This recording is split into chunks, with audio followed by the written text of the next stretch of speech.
All right, y'all, we are back in the world of Panem, and I am so excited to talk about the new Hunger Games Ballad of Songbirds and Snakes, but where exactly does it fall among the other Hunger Games?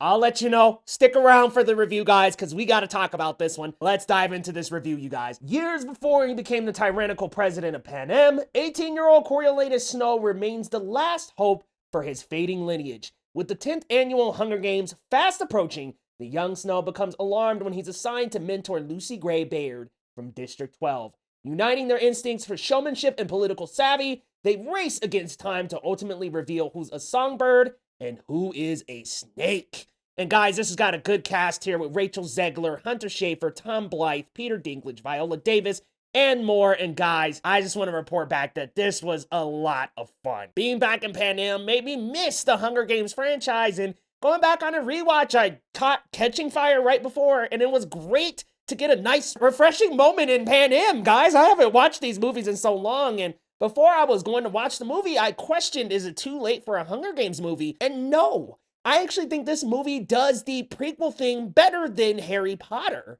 It has focus. We focus on the villain. It's a villain origin. Let's start out with our villain himself, though, Tom Blythe as Coriolanus Snow. He is so good, guys, channeling all these different emotions into this role, guys. He's got this duality going on throughout the film. We got the first half of the film where there's a bit of a charm angle. You like the character a little bit. You're like, okay, he's the main character, he's the main protagonist. And then we get to the second half and you realize, okay, this guy's pretty despicable. And you look over the rest of the movie and you're like, this guy is a villain. So we see this descent into making the choices that he does to becoming President Snow in the future.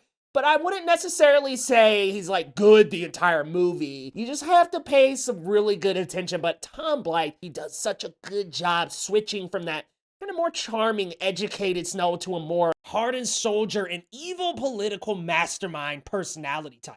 Man, Rachel Zegler, Lucy Gray Baird, I had a hell of a crush on this character. She was so good. Her voice is amazing, guys. She sings so beautifully. This is her jam, and she was singing the apple tree or the tree song, and y'all, she absolutely ate that. I like the accent, and I also like how she's so different from Katniss. And I think people are going to go into this one comparing the two, of course, because you're going to compare the strong main female character of the franchise to the new sort of main character. She's not a main character. This is Snow's movie, but you're gonna compare these characters, and it's like Rachel Zegler said, we've got Lucy Gray Baird, who is a performer, but not a fighter. Katniss is a fighter, but not a performer, and they're forced to do what they don't do. I like the kind of anti-Katniss angle that they go with this, and I haven't read the book in its entirety, but from what I have read, it adapts it pretty well. I really like the rest of the cast too. Oh my gosh, Viola Davis, scene stealer, guys. Every time she is on screen, she's chewing up the scenery, loving it, and she is just having a ball. You can tell she's having so much fun in this role. She served as kind of like the precursor Snow, kind of like the person in the seat before he gets there. And I really, really liked how villainous she could be, but at the same time, she was just this snake, y'all. She was just slippery, cunning. Her sabotages and things of that nature, she was just so cunning. I love that character. And I think we needed more of Peter Dinklage. Weirdly enough, we didn't get a lot of Peter Dinklage, so I thought that was a little of a negative. I really like the characters. Let's talk a little bit about the story of the film. Now, the film splits itself into two halves.